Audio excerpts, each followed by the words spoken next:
እሺ አንብበው ጨርሰህ አንብበው። እኔ እኮ ጨርሰህ አንብበው ስለቅድም ሌላ ነገር ስላልከኝ ያው ባል የሚለው አለልህ። ምን ሆነ ሰውዬው?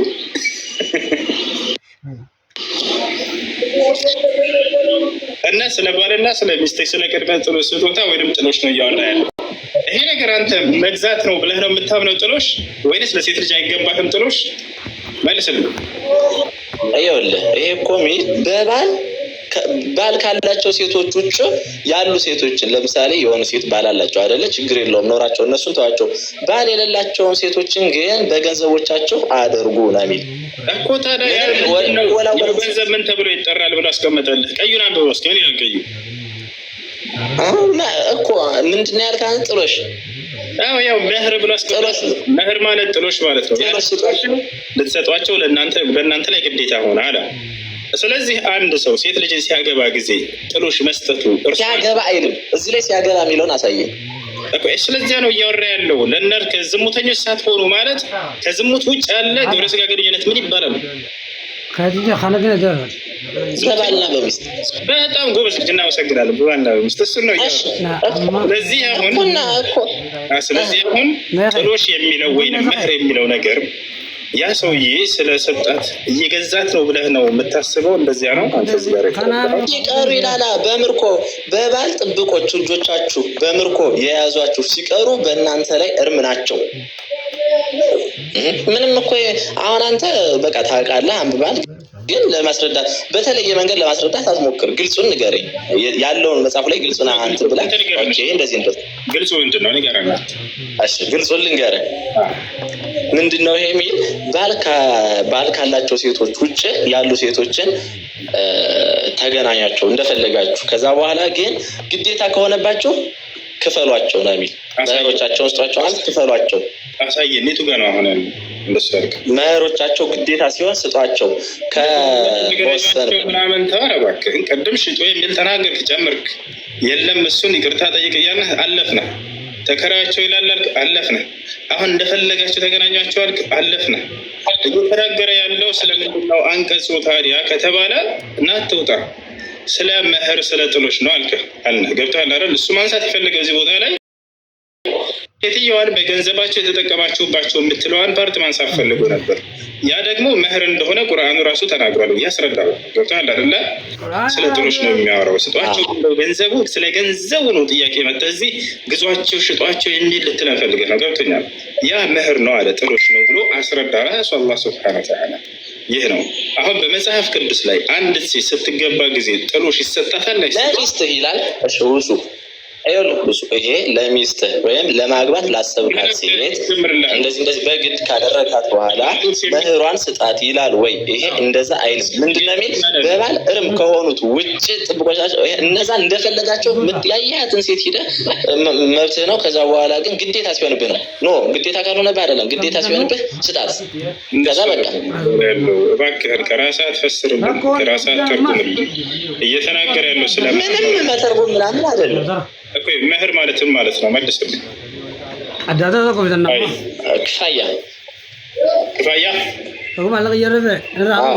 ክፋያ ምንድን ነው? በቃ መህሮቻቸውን ስጣቸው ማለት የተጠቀማችሁበትን የሆነ ነገር ክፈሏቸው ማለት ነው። አይደለም። መህር ምን እንደሆነ አታውቅም በኢስላም። በኢስላም መህር ማለት ምን ማለት ነው? ምን ማለት ነው? ጥሎሽ ብለኸኛል። ጥሎሽ ማለት ምን ማለት ነው? ጥሎሽ ማለት አንድን ሴት ሲያገባት የሆነውን ሲያገባት አለቀ በቃ። ስማኝ፣ ለእናት እሱ ነው ለእናት ወይም ለአባት ወይም ለሚስትየዋ ወይም ለእናቱ ለአባቷ የሚሰጣቸው ነገር ነው። ይሄ ግን አንድ ወንድ ሴትን ለማግባት አስቦ ሄዶ ከዛ በኋላ ግዴታው ሆኖ ለመህሯን ይስጣት አይደለም የሚል። ከባል እርም ከሆኑት ውጭ ያሉትን እንደፈለጋቸው የእናንተ ናቸው። በቃ ጭራሽ መህሯን ይስጣት አይደለም የሚለው አለ። ወላሂ አሁን ተመልከቱት። ቁርአኑ ግን ይኸው መህራቸውን ስጧቸው ግዴታ ነው እያለ ነው።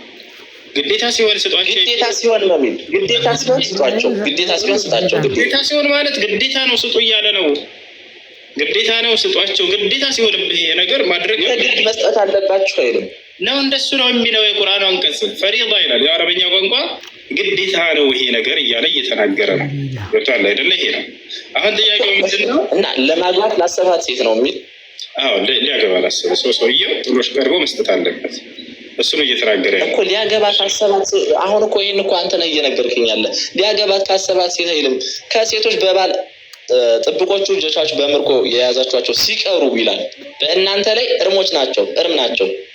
ዝሙተኞች ሳትሆኑ እያለ ያ ማለት ያለ ዝሙት ያችን ሴት ግንኙነት ካደረገ ሰውየው ለሴትየዋ የጥሎሽ ቦታ መስጠት አለበት ነው። ያ ዝሙተኞች ሳትሆኑ የሚለው በኒካህ ወይንም በጋብቻ እያለ እየተናገረ ገብቶሃል አይደለ? ያለ በጋብቻ የሚለው የታለ? ያው የዝሙት በጋብቻ የሚለውን አሳይ። የዝሙት ተቃራኒ ምንድን ነው? የዝሙት ተቃራኒ ዝሙት አለማድረግ፣ ዝሙት አለመፈጸም ነው። ዝሙተኛ ሰዓት ምንም የተለየ ነገር የለም። የምታደርገው ግብረ ስጋ ግንኙነት ምን ይባላል? ከአንድ ሴት ጋር የምታደርገው ግብረ ስጋ ግንኙነት ወይ በዝሙት ነው ወይንም ደግሞ ያለ ዝሙት በህግ ወይንም ሸሪዓዊ በሆነ ህግጋት የምታደርገው ግንኙነት ነው። ለኢስላም ገብቷል አይደለ? ስለዚህ ዝሙተኛ ሳትሆኑ ብሎ ተናገረ። ከዚያ ሲያብራራልህ ለኒካህ እንደሆነ ጥሎሽ ወይንም መህር ብሎ አስቀመጠ። መህር የሚሰጠው በእስልምና ሰውየው ሊያገባት ለፈለገ ሴት ብቻ ነው። መጀመሪያ የዚህ የቁርአን ምዕራፍ መጀመሪያ ላይ ምን ይላል? ሶስተኛው አንቀጽ ላይ ወአቱ ኒሳአ ሰዱቃቲሂነ ኒህላ ይላል። ሴቶችን መህሮቻቸውን ግዴታ ሆሱ አንዴ ላቋርጥ። በገንዘቦቻችሁ ልትፈልጉ ለእናንተ የተፈቀደ እኮ ነው የሚል። ያ ገንዘብ የሚለው መህር ነው። በገንዘቦቻችሁ በፍቅር ወይም ደግሞ በሰው አስጠይቃችሁ ወይም ደግሞ በፍቅር ወይም ደግሞ ያያችኋትን የወደዳችኋትን ሴት አይደለም። በገንዘቦቻችሁ ልትፈልጉ ለእናንተ ተፈቀደ። ከእነርሱም መህሮቻችሁ ግዴታ ሲሆን ሲቷቸው፣ ግዴታ ካልሆነ ግን ኖርማል ነው ማለት ነው።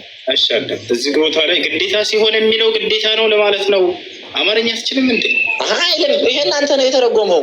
በቃ ያለ መልክተኛ ቃል ነው። ግዴታ ሲሆንባችሁ ማለት ግዴታ ነውና ስጧቸው እያለ ነው። ገብቶሃል አይደለ?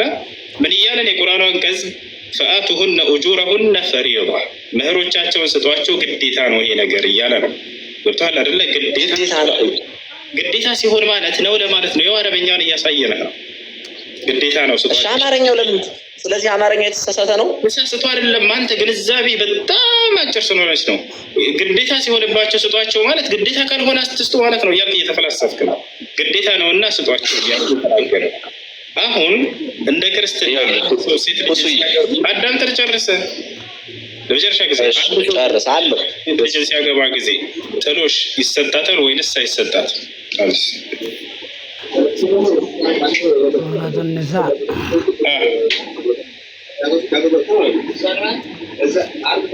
አለው። አንተ እንደ ክርስትና እንደዚህ ሴት ስታገባ ጊዜ ጥሎሽ ትሰጣለህ? አትሰጥም?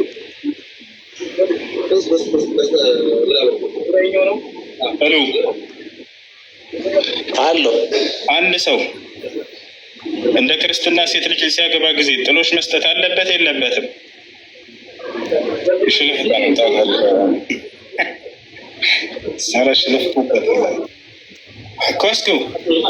አለበት። አቤት አለው። ምንድን ነው ያ ጥሎሽ? በጣም ጎበዝ ልጅ። ምንድን ነው የምትሰጠው አንተ ሴት ልጅ ክርስቲያኗን ስታገባ? ለምሳሌ እሱማ እንደ ሃይማኖት አስተምሮና እንደ ባህሉ ይለያያል እኮ። እንደ ክርስትና አንድ ሰው ሴት ልጅ ሲያገባ የሚሰጠው ጥሎሽ ምንድን ነው? እግዚአብሔር ያዘዘ አላውቀውም። እሺ አንድ ሰው እንደ ክርስትና ሴት ልጅ ሲያገባ ጊዜ ጥሎሽ የሚሰጠው ለልጅቱ ብልት ነው። የወንድ ልጅ ብልት አለ ታገባለህ። እንደ መጽሐፍ ቅዱስ የእግዚአብሔር ሰው ነቢይ የተባለው ሴት ልጅ ሲያገባ ጊዜ የሰጠው ጥሎሽ ብልት ነው። በብልት ላይ ያገባል። ታውቃለህ? እሺ አሳየኝ። በብልት ያጫዋት ሚስቴን እያለ አንድ ነቢይ ይናገር መጽሐፍ ቅዱስ ላይ። አሳየኝ። እሺ አሳየኝ።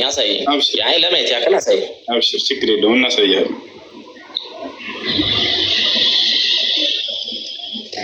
ሰርች ማድረጊያው ላይ ያጫዋትን ብለህ ጻፍና አውጣለት።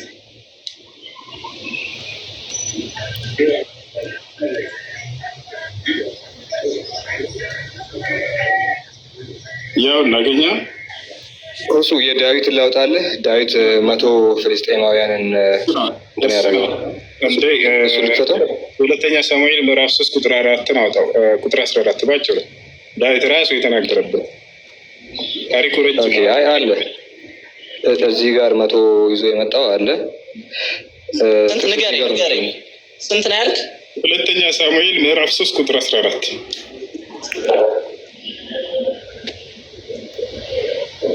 ሁለተኛ ሳሙኤል ምዕራፍ 3 ቁጥር 14 እንደ ክርስትና አንድ ሰው ሴት ልጅን ሲያገባ ጥሎሽ የሚሰጠው ለቤተሰቡ ሄዶ የ100 ሰው ብልት ነው። ይህን አድርጎ የሚያገባ ክርስቲያን አለ። ግን ዛሬ ከየት ታገኛለህ? ቁጥሩ አስረከበ ይላል አባቱ ወስዶ ዳዊት 1:3 ቁጥሩ ንገረኝ ሁሱ። ሁለተኛ ሳሙኤል ምዕራፍ 3 መጽሐፈ ሳሙኤል ካለ ነው። ሁለተኛ ሳሙኤል ምዕራፍ 3 መጽሐፈ ሳሙኤል ካለ ምዕራፍ 3 ቁጥር 4 ቁጥር 14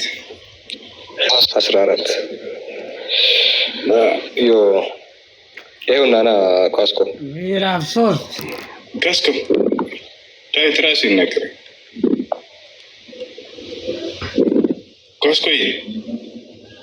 ኳስክነት አቤት አለ አንብበሽ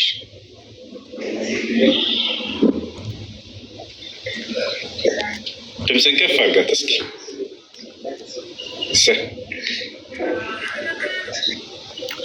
በሸለፈት ያጫትን ሚስቴ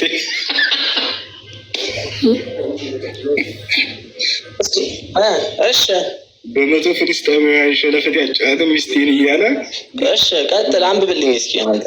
ያውና አንድ ሰው ሚስት ዳዊት እቺ ሚስትን ያገባት ሚልኮልን ከሳኦል ከልጁ በ100 ሸለፈት ጥሎሽ ነው። እኔ ጥሎሽ የምፈልገው ልጅ ለአንተ እንድድርልህ የ100 ፍልስጤማውያን ሸለፈት ይዘሽ ዳዊትም አገባ። ያው ዳዊትም ወደ ሳኦል ልጅ ወደ አያቡስቴ በ100 ፍልስጤማውያን ሸለፈት ያጫትን ሚስቴን ሚልኮልን ስጠኝ ብሎ መልእክተኞችን ሰበደኝ። ዳዊት እችን ሚስቱን ያጫት በስንት ነው? በ100 ብልት። ስለዚህ እንደ ክርስትና አንድ ሰው ሴት ልጅን ሲያገባ ጊዜ 100 ብልት ሰጥቶ ነው እንትላለህ። ጌታ ሰጥ የዛሬው ቀን ያንተ አይደለም። በቃ ተበል። ኦኬ፣ ሸለፈት ማለት ነው። ሸለፈት አታውቅም? አላውቅም። እስኪ አሳየኝ ትርጉም። ኦኬ፣ ሸለፈት ማለት ብልት ማለት ነው። እስኪ አሳየኝ እንደሱ የሚለውን። ይሄ ማለት ነው የሚለውን። ሸለፈት ማለት ብልት ማለት ነው። ወንድ ልጅ ብልት ዘሌዋውያን ኖ አሳየኝ እስኪ ይሄ እንደዚህ የሚለውን አሳየኝ። ችግር የለውም። ሳልህ አውጣለት። ዘሌዋውያን 12:3 ላይ አውጣለት።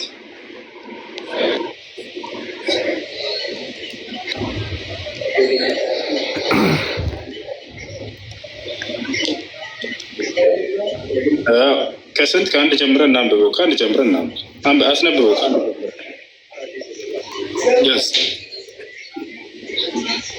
ናንብብ።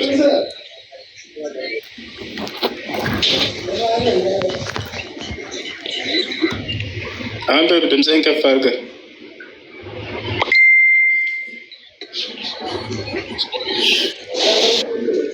ኳስኮ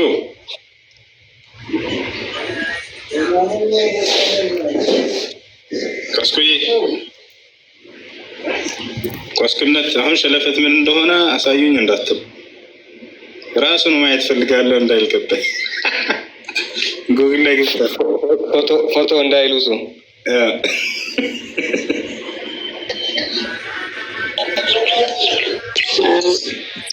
አንብበን እኛም ደንግጠናል።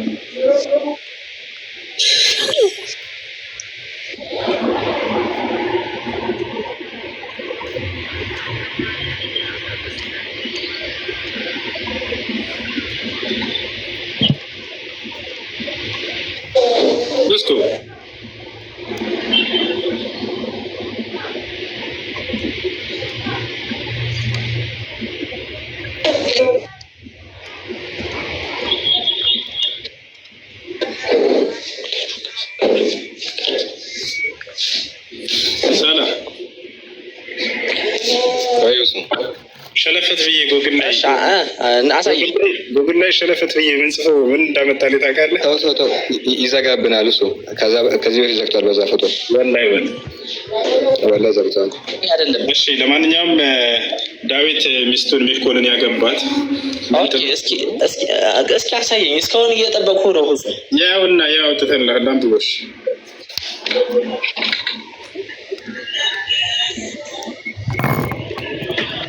ምንድን እስኪ ቃል በቃል ይሄ ማለት ይሄ ነው የሚለውን አሳየኝ። ያውና አንብበው። አንድ ልጅ በስምንተኛው ቀን ምኑን ነው የሚገረዘው? እንደ ክርስትና መልስ። አነበብኩት ነው የማሱ። አንድ ልጅ በተወለደ በስምንተኛው ቀን ምኑን ነው የሚገረዘው?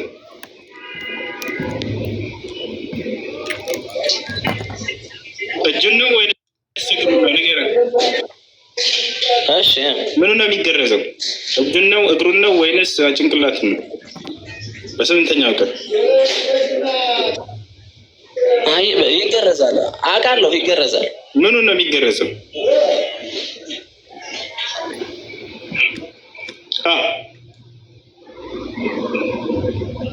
በል ጠንክር። ጆሮ ነው ምላሱን ነው የሚገረዘው?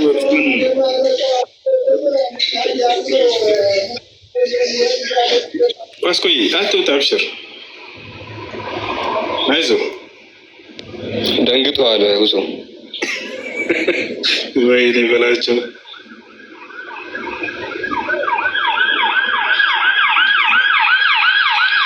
ዋስኮይ